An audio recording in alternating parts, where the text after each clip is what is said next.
I mean, I've been talking for 15 minutes. So sorry. Okay, we apologize that for those who on. I think that was the Zoom. So yeah, they was calling me too probably. Apologize for we forgot to turn on our speaker on our camera. See me on my phone, I'm monitoring what's happening on YouTube and what's happening on other places. So that's how I get messages. I know. So we give we apologize for that. Please forgive us for not connecting our microphone properly. So there are two words in the Holy Quran that express divine unity. What are they? Ahad, Ahad, Uh-huh. Ahad. And the other one is what? Wahid. So what is Ahad? They own. Only. One and only one. Can there be another one? Absolutely not. And in Surah 112 tells us that Allah, you see, Allah is the only. Hu Allahu Ahad. He is Allah, the one and only one. There's nothing else like him. No comparison, nothing. So this actually, when we hear this and see this, it has to put Allah over everything. Not in things, not in the creation, but over the creation. So in order to put Allah over the creation, you cannot contain him. There's nothing that contains him. Not even the creation can contain him. Now, for some people, for the way we think, we have been told we have to always see God in a particular form or shape or fashion. That's the way it was given to him. I mean, that was the way he was given to us in the world, as some type of existing image. And whatever image that exists is what? It's part of creation. You can't go nowhere. There's no other way you can look at it. There's absolutely no other way you can look at it. It's part of creation. So you can't say, he's part of creation. He's Ahad, the one and only one, absolutely, with no relation to what? Any other thing that exists.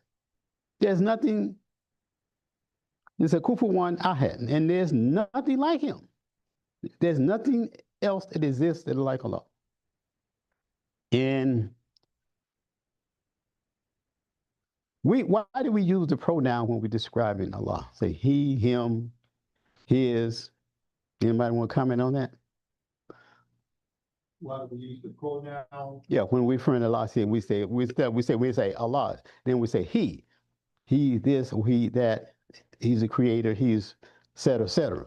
But not so much as that it's a he per se, but reference to the strength. The strength. You know, you know, And actually, it's more than one thing. Leadership, and Imam Muhammad, I think he said once, it's for the want for a better word. You can't think of another word. It's the best word that we use to describe him without using his name. We wouldn't say she, and we certainly wouldn't say it. So it leaves us to say with he. But we understand that he is not a physical, he is not a he like a he man, a male man. It's not that he. So that's one of the things that we have to understand when we're referring to Allah. And I think it's Tawheed in the Tawheed. We are not supposed to call Allah by anything other than his name or one of his attributes. We identify him by his attributes. And he has how many attributes? 99. 99. Yeah. So, and we can call him by any one of these names. And this is one of the attribute of Allah right here. Wahid, is that attribute? Okay. In my list, it says the one. The what? The one. The one. As it describes what? Wahid. Yeah, Wahid. Yeah. Then up above that, you have El Ahad, the only. The only. Put it like that. Yeah, the one and only one. So Wahid, the only first, and it requires a second and third, etc. Now, everything in creation points to the creator as the source of his existence. So this is the definition of wahid. It comes from the root word of wahada, and that's in that part of the Arabic, in the second line here, Eladid khalaqakum min nafsin wahida. So this is it's talking about the soul of the human being. One soul, and I'll say we created from what? One soul. One soul. And that means everything that is in that one soul is also in every other soul that exists. Every soul all have the same, and I don't have it here, but I spoke about it in the Khutbah. And what are those two main properties of the soul? Taqwa and fajr. Taqwa and fajr. What is taqwa? Taqwa is reverence, regardfulness, a respect that is in us. It's what's in our own nature. But we, just like I said at the beginning, most of us come out of that nature and start doing other things in life. That is not part of the nature that Allah created us. So that taqwa is a reverent respect. It's something that was clocked into our being. Not when we become Muslim, we are taught to do certain things to respect the masjid, right? We don't walk on the carpet with our shoes on. We don't use certain language in the masjid. We don't argue and fight in the masjid. Things like that. We're taught those things because that's something that we're taught as when we become part of this religion. But taqwa is something that Allah put in us. And that's something that, he put in us, and every human being have those same properties. The taqwa, and the other part is what? Fajr. Fajr. It's the dawning. It's the potential for success.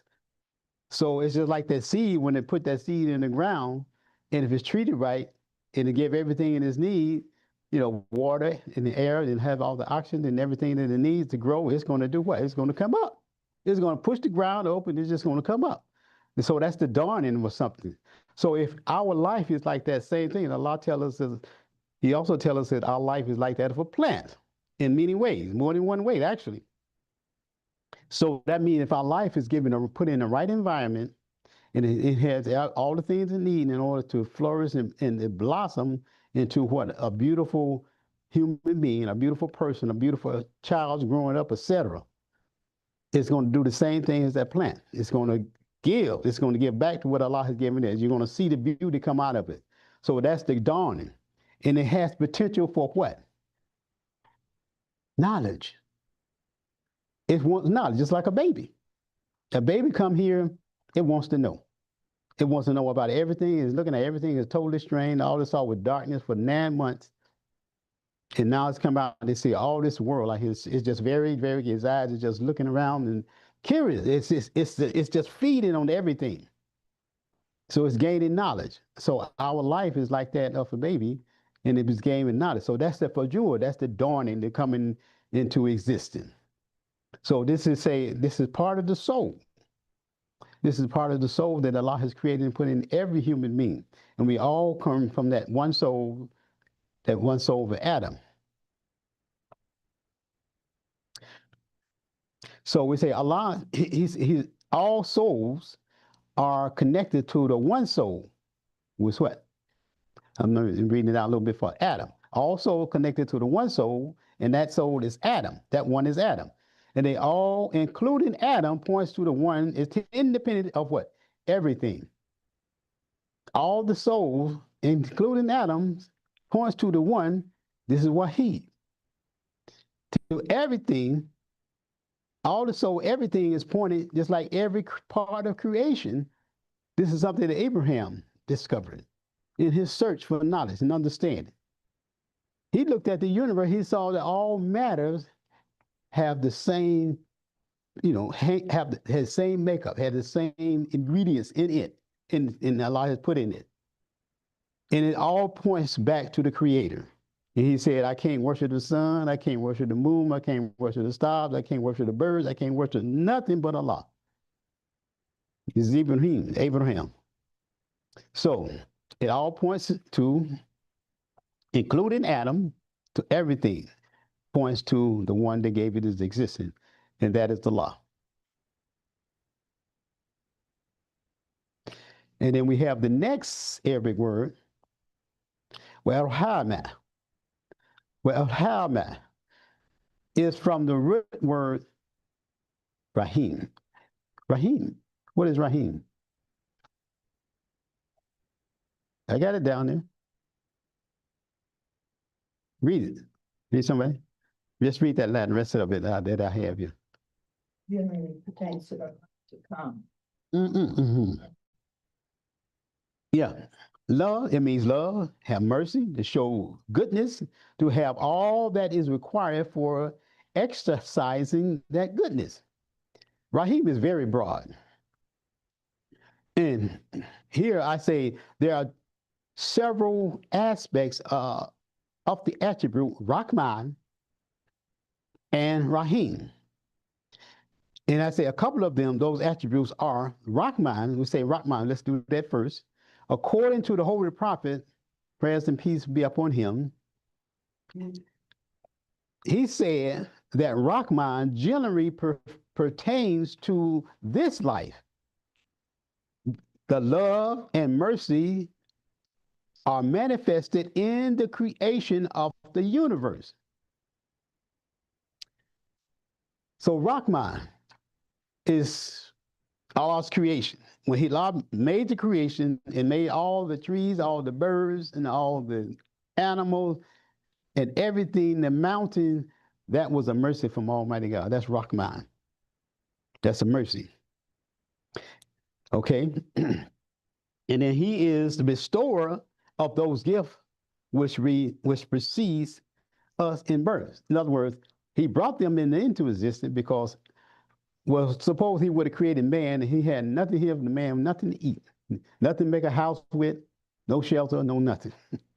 That would have been kind of, he wouldn't last very long, would he? He walking around, he wouldn't have nothing to make his clothes with. So he had to put things here first in order to extract them from the creation in order to build his world. So that's a mercy. So the creation is a mercy. And all the things that we're discovering now out there in space and all the things that the scientists are doing, that's a mercy from God, because those things have been out there for umpteen trillions of years or whatever the number of years they've been out there. And Allah allowed them to see and discover those things. So that's a mercy right there too. So actually, and now this narrowing down to our little bitty earth and everything we have here. How long would a human being been on the planet Earth? Nobody really knows. It's just a rhetorical question.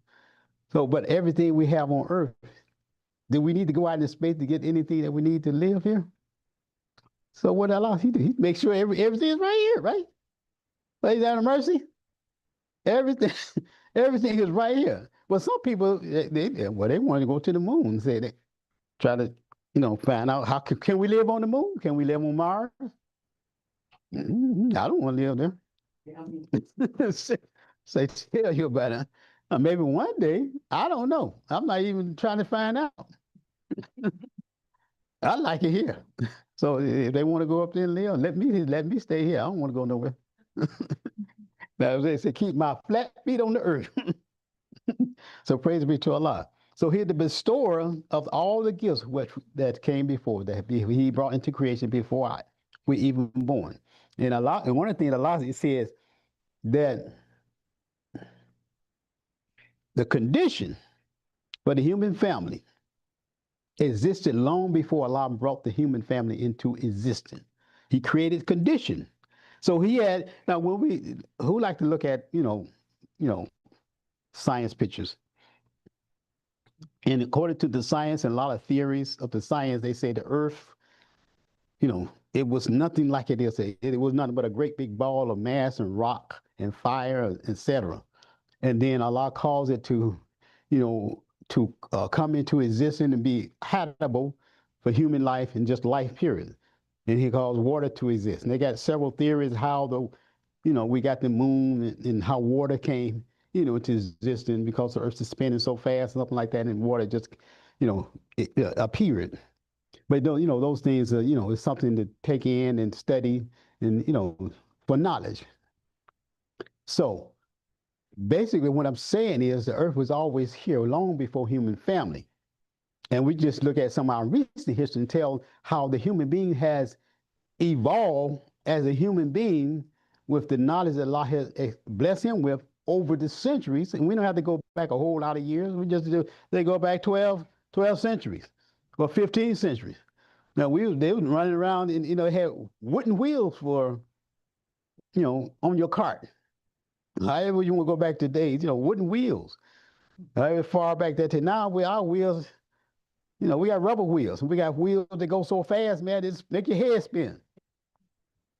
That's how the human being has evolved. How Allah blessed him to evolve, and it gave him the knowledge. All this is part of that dawning that's coming out of what Allah has put in him, and in his creation, he's making those connections with his creation. What he had, in our creation. And actually, reflecting on the first 5 ayahs of the Quran revealed to the Prophet, sallallahu alaihi wasallam, and Imam Muhammad said those 5 ayahs refer to our 5 senses. He said it has a connection with our 5 senses. In the reading, he said read, it's not read something on the wall. Think about the Prophet's in a cave, dark, can't see nothing. So he can't be reading something that's written. So it's referring to the creation. Allah's outer creation, but also his creation within him. So Allah is telling him through the angel Jibril to read the creation that I had put, your creation. Because the answer to the problem that you're looking for is in you. This is what Allah telling the Prophet. Because the answer to all the problems of the world is being solved by Prophet Muhammad. So the answer he's looking for was in him. And he just had to use what Allah has already gave him to come up with the answer. And that's exactly what he did. So praise be to Allah. But see, those properties that's in the prophet, we also have the same prophet. We would never be prophets. There are only certain ones that Allah chooses in his history of the human family to be prophets and messengers. But we all have those same human traits, the same human quality. So what we're supposed to do as humans, as followers of Prophet Muhammad, we're supposed to try to emulate him in his life the best that we can in our own ability. We're trying to, he gave us that example how to live the life that he's given us in the most excellent manner. And we're supposed to always strive for that excellence. And that's what Allah wants. He just wants to strive for excellence. So praise be to Allah.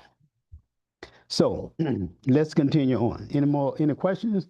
On the Zoom, we have one of the no name, and Sister O'Neill. I'm not sure. But anyway, if you have any questions, we welcome your questions. You just unmute yourself and ask your question. So if you have any. So let's continue. So we're talking about Rahman. Okay, let's finish. Rahman and Rahim. Okay. Now, Rahman, also Rahman abounding is Rahman's abounding inherent is permanent. His permanent grace is inseparable from its creator. So what we're saying here, Rahman is grace, it's inherent. That means you cannot separate Allah's mercy and his grace from this attribute from him. You follow me? Everybody follow me on that? You can't separate it. You cannot separate his grace and say this is coming from somebody else or something else. It connects with Allah. So whatever grace and mercy that is here in the world that we benefit from, or we get attributed to, or we recognize, or we say come from, it always has to be connected to with the Creator, the one responsible. Nothing else, nobody else, nothing else is responsible for the mercy and the grace that we have. In the creation, but Allah. You can't separate it. Allah says if there were more than one God out there, each God would take what he has created and do what? Make some money off it. Make some money off it. Good point. So, Mm-hmm. in Allah's mercy, you know, his mercy extends to everything in creation. Exactly. Mm-hmm.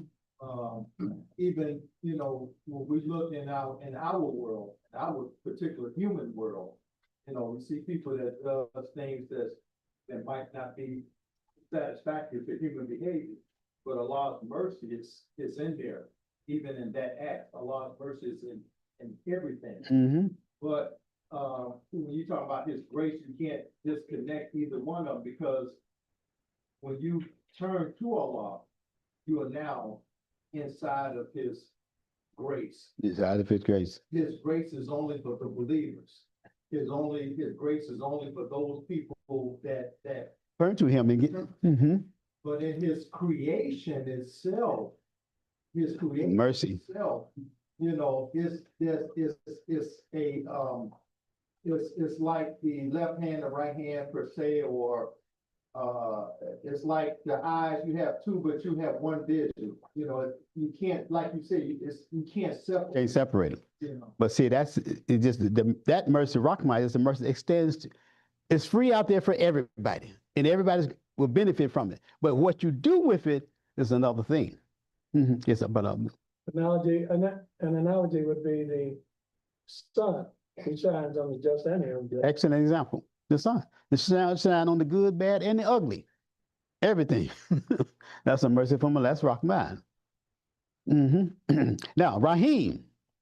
The prophet said that Rahim generally pertains to the life to come, and Allah's love and mercy are manifested in the state that comes after. So Rahim is something that we have to earn. It's a mercy that we have to really work for it, in a sense, because as the prophet says here, is this, it manifests in the life after. So what we do in this life will determine what kind of life we'll have after. So that's the mercy that we have to really connect with and really give ourselves to get that mercy from Allah. And Allah has gave Prophet Muhammad the world, gave the world to Prophet, you know, Muhammad, the prophet, to the world as that other mercy. And we have to be able to connect with him in his life in order to receive the most benefits from that mercy. He showed us how. He showed us how to really, you know, receive Allah's mercy and, you know, living the best life among us that during his time on this earth. So the attribute Rahim also means womb.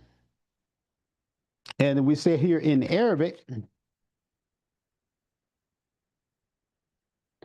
this is the fourth line. Okay. وَاتَّقُوا اللَّهَ الَّذِي تَسَاءَلُونَ بِهِ وَالْأَرْحَامَ. That's Rahim. Look at the Arabic. It also means womb. Now,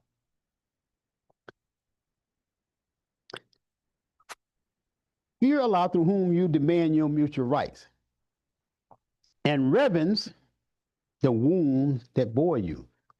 Okay. There's many different types of wombs that we can really connect with. We have, first of all, our physical mother that we came from, our grandparents, our grandmother, etc., of history. All that's a womb that we came from. We even have a Nation of Islam womb. The African American people under the leadership of Imam Muhammad, that was a particular womb of darkness. We was in darkness, but we just didn't really know it. Would the baby know he's in darkness? That's the only world he knew. And we was there, that's the only world we knew. We thought it was right. It was right for that time, but we had to come out of that. Otherwise, what happened if the baby started growing inside the mama's stomach? After that, he got to come out. We couldn't stay there forever. So that was a womb. So Allah said, reverence, have respect for the wombs that bore you, the one that hit you. So we had to look at our history, and that's one of the things that I think the sister at her Bashir, her scholarship program where she had last night, she was actually referenced to some of the young people to look back and and have respect for the your history. And a lot of they just don't know the history. They're not even make it because there's so many things that bombarded them in today's time with technology and etc. They have no connection with that. That's ancient history as far as they're concerned. But we are always to respect what our past. We have to have respect for our history and our past because the old saying that said, well, if you don't know your history, you're bound to repeat it.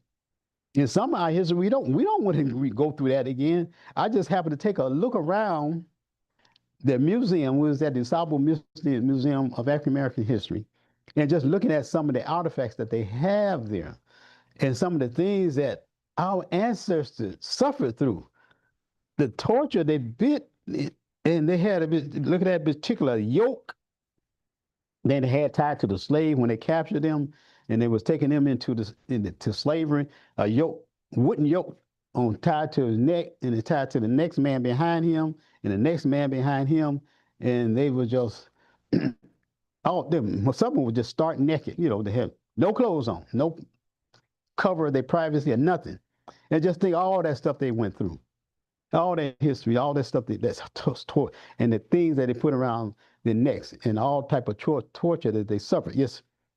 I remember back in the day when I had went to the South Museum, and when we walk up the stairs, there was a saint that I witnessed in Virginia where I was born and raised in. It said colored only and white only. In Virginia, we could not go to the washroom. I saw one of those in the museum. It had one of those water fountains. The young man, he was reception at the desk. So when I looked at it, it brought back memories. So I had tears in my eyes. It kind of make you really, have your heart felt, and you just feel, these are my ancestors. These are people that this part of my history that I connect. You can connect with that. Your soul and your spirit connects with that, and you feel, I just have to make a dua to Allah, pray that Allah bless all of them with Jannah, because they suffered and they gave, and they suffered and they gave, so we can have what we got today. And I was telling him the true thing we had experienced in Virginia. And so next thing I know, the young man, he just started crying. He said he never heard about slavery. So he didn't know what happened back in slavery that time. He said, thank you for sharing that. It probably, a lot of them don't know. Yes, Brother Raymond. Yeah, they trying to destroy our history now. They're trying to rewrite it, brother. They don't want you to know it. No, they don't. Because it will connect you with something really great and beautiful. Yeah. So we have here, say, fear Allah through whom you demand your mutual rights from one another. Demand our mutual rights, the rights that Allah had gave us.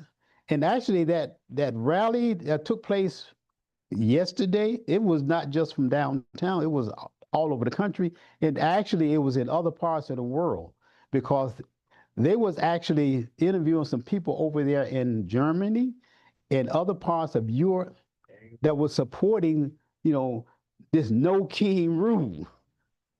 Yes. So this is what Allah said.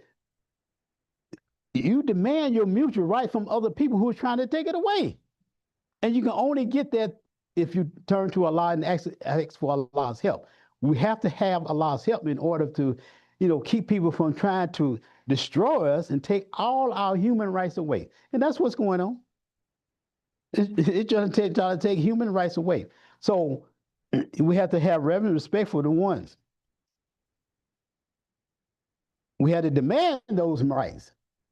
And when you demand it, you have to do, whatever,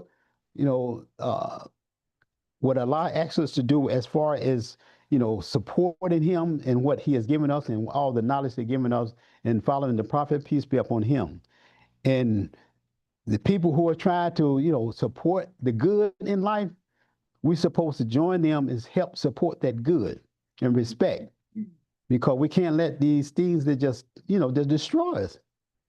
And some people, they just snatching people away from their family and their children, and just take them away, throw them on the bus, and some of them, they may not see them again.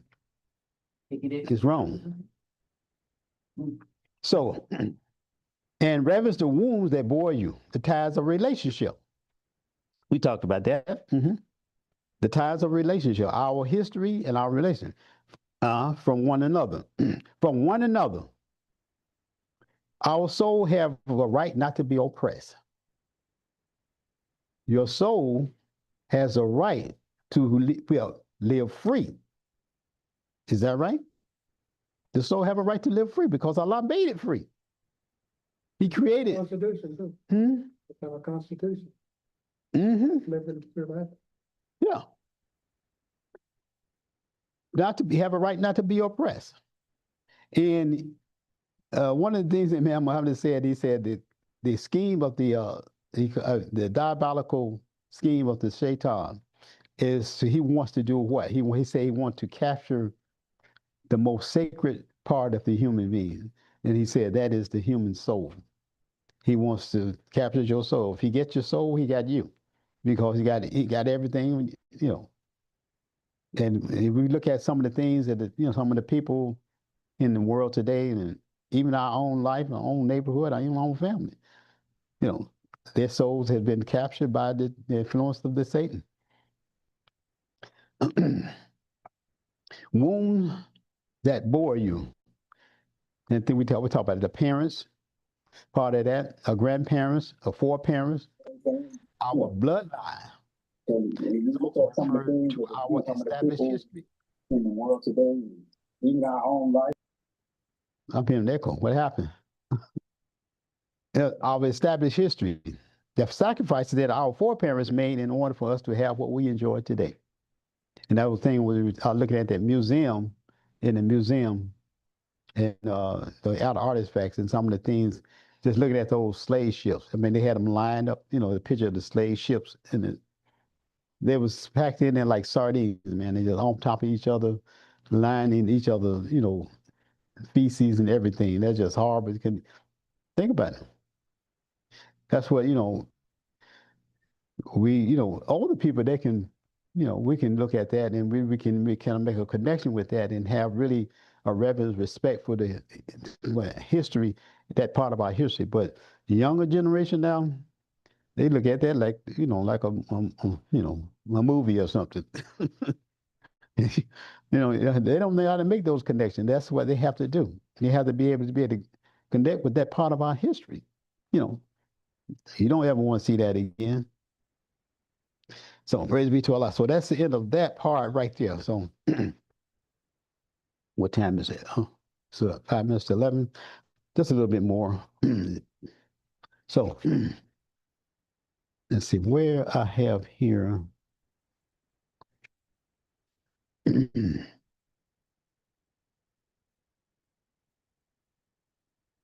Okay.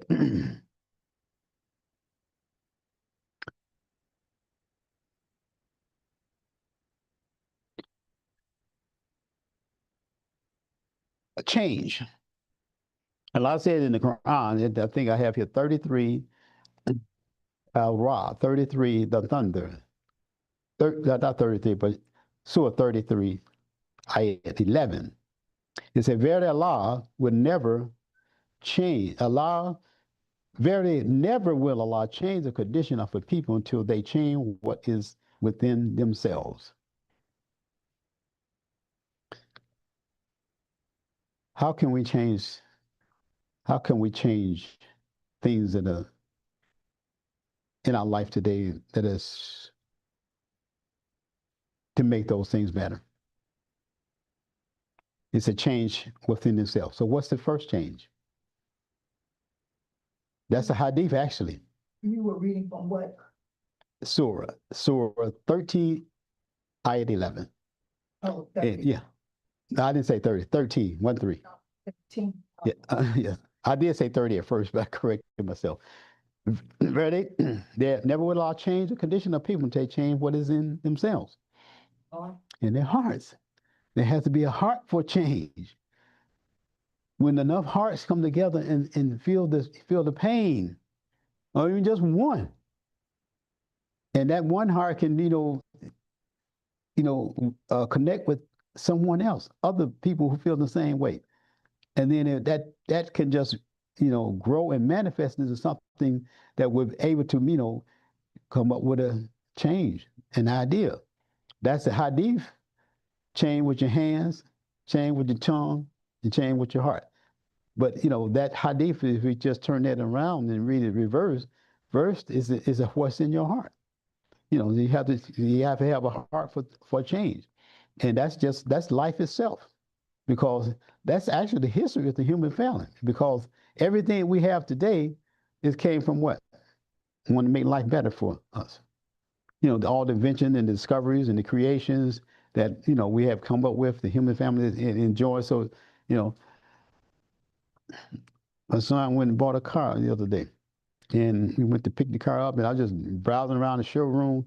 Man, I look at some of these cars. It's like a palace inside some of these cars. I can imagine what it costs. But the car on the show was somebody buy it. And the car used to be what a Model T Ford. And I drove it with a little stick or something like that to steer it. That was like 100 or so years ago. Now the cars, you got some drive by itself. You can let it go. Take a nap. I don't know if I would go that far. uh, yeah, the car I just bought, actually, if I put it on cruise control on the highway, it'll just stay in the line. I tested out, let the wheel go. It stayed right in line, but I ain't gonna put my life on it. I'll keep my eye on the road. But it's just the technology. So they said that the change, the things that that we have done in order to make life better for the human family is steady evolved. It's steady evolving. So if we see all the things that go for the same things that are wrong in life, so all the stuff that's going around that oppressing people, enough hearts come together, we'll make a change, and that's the whole point. Enough hearts come together, we'll make a change. Just like when George Floyd, when that man was oppressed and killed, that went all over the world, and the world felt that. That's the kind. That's an example of the human being, the human heart, the human spirit, the human soul. All have the same feeling, because of many, not everybody felt the same way, but many thousands, hundreds of thousands, maybe millions of people felt that. They felt that wrong, that injustice. Like no King's Day. Yeah, no King's Day. So that was, but anyway, that's something that we have to, really work on. So, so we said that hadith. Now, we as African American people, we have lost a large part of the spirit of our ancestors. If we stop beating up each other and killing each other, we could make a lot of progress. We have lost, right? We have lost a lot of spirit, a large part of the spirit of our ancestors, because our ancestors, they had unity among each other. They had to have in order to survive. You couldn't live too much of an isolated life, because there was so much out there, so much oppression on the people during that time. You had to have unity. You had to stick together. But now everybody is individual. Individualism is really pushed forward and advocated. I'm my own this or that. Can't tell me what to do. I'm my own person. Well, if you actually define your own person, exactly, could you give me a definition of that? You probably couldn't do it. What did it mean by that? There's a Christian saying, there's no man is an island. Is that right? You heard that? No man is an island. You don't live by yourself. You live in the world with other people. You have to help each other, support each other. And that's what we have to do, Stop taking advantage of other people's misfortune. Start supporting Black businesses or African American businesses. Pool our resources together. Stop buying goods that we know are stolen. Some people come up to you, you know they done stole something. but you're looking for an opportunity. I bought something once, way back before I even became a Muslim. Man was selling a watch on the street. I knew he probably stole it. I bought the watch, and I took the watch, and 2 days later, the watch just fell apart. I gave $15 for it, and it just literally fell apart on me. So that was my, I asked for that. My man, something that was stolen. I knew it was in my heart. I knew that man stole that watch. But I bought it anyway. Taught me a lesson. Mhm. So stop wasting our hard-earned money on gambling, alcohol, drugs, tobacco, marijuana. You can't go out. You can't even go. You can't even open your front door now. That smell. I mean, you go in a public place and somebody else come in right behind you and look around, you smell that weed. They've been smoking it because it gets in your clothes. I used to smoke weed when I was young, and that stuff gets in your clothes. It gets on your skin. Yeah. But this stuff here, this smell like a polecat. No, y'all know what a polecat is. That's a skunk. Skunk weed. Yeah, that's an old southern term for skunk. And once that thing throw that must on you, you can't get it off. You can't. It had to wear off. It smelled horrible. So praise be to Allah. We're gonna wrap this up. Now,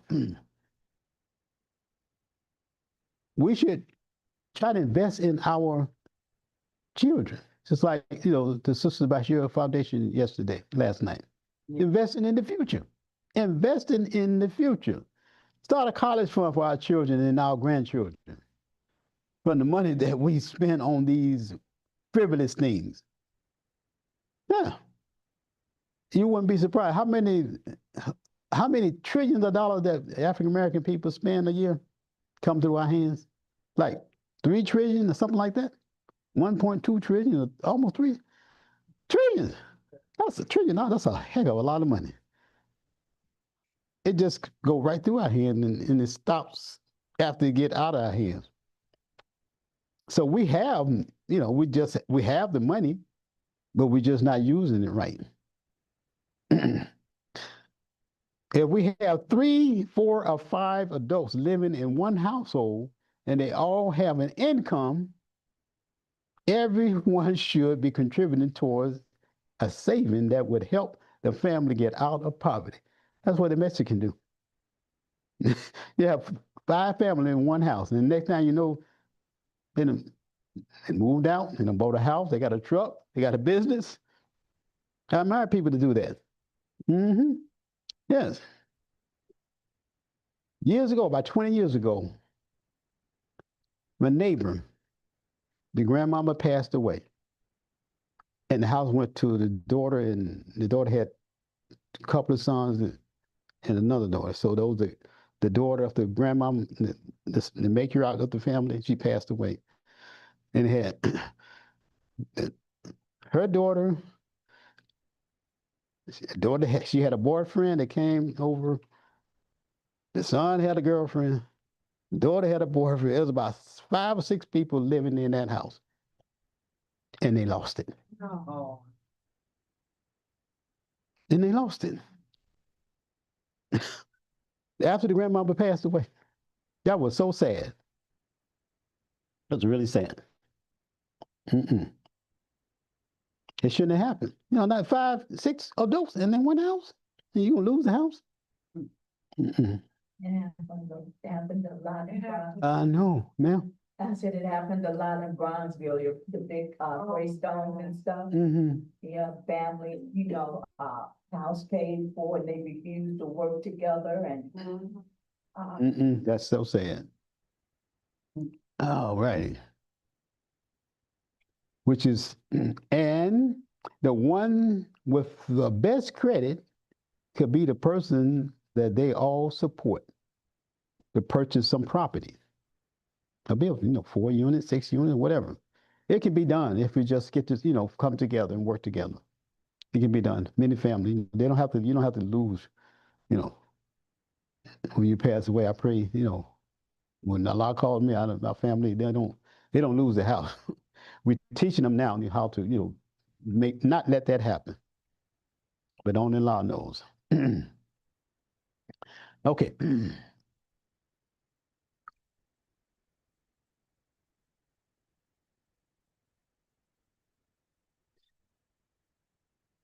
This is a talk I did back during the pandemic. That's why I got some information about pandemic, actually. The pandemic has taken a toll on many of us, but it has also presented an opportunity. How many of us has taken advantage of being at home more than we usually are? Because when the pandemic hit, we was locked in. Okay. By bounding with each other, coming up with a strategy on how we're going to make our life better. This is something that, it don't have to be another pandemic for this to happen. We can start, today. This can happen today.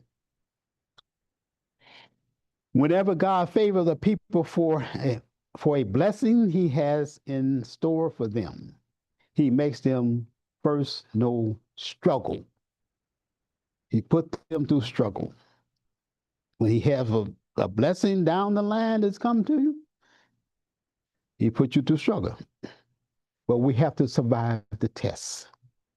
We have to survive the test. We have to make it through the struggle. And the law tells us in, I think it was the backward part of Al-Baqarah, I don't know what ayah it is, and he asks us about faith. Is that about faith? And then he starts off by saying, to believe in a God. And we have to really endure.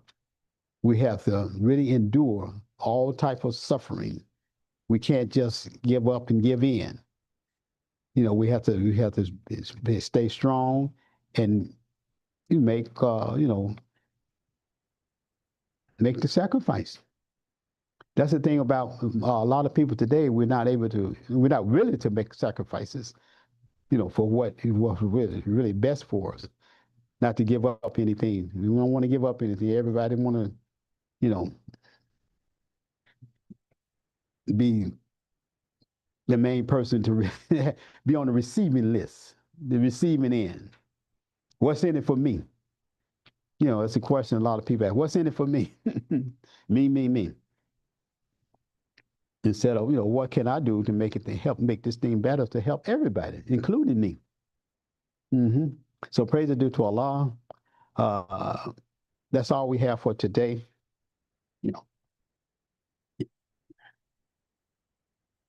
And I like it. Again, are there any questions or comments on the presentation? Yes. Not the presentation, but did anybody here go to the rally downtown or in Beverly? Yeah. You went, Brother Imam, Daryl went. I was supposed to join with Daryl, but I had an emergency, in my family. I had to call Daryl and say, I'm so sorry, I couldn't make it. So I was. Sister Lynn and others down there. Oh, that's good. At least somebody from the community went. So yeah, I was scheduled to go, but I wasn't able to make it. Yeah, there was thousands of people now. Many black families. No, are you surprised? No. Mm-mm. I didn't get in the parade. March. I just felt sad. Look. Yeah, just to be their support. You don't have to march, just be their support. I wanted to go down there and support it too, but my son called and said, Dad, could you come and help me out today? I said, okay. I got in the crowd, so crowded. I got out of there. Yeah, I saw it. He sent a video on the, he took some pictures of it. COVID, everything else. Yeah, well, yeah, a lot of people, it crowd like that, it wouldn't hurt to wear one. Oh, yeah. It wouldn't hurt to wear one. So praise be to Allah. So our next event, our next thing is what? The next Sunday will be the fourth Sunday, is that right? Yeah. Yeah, so inshallah, I think we were scheduled to be at Masjid al-Taqwa.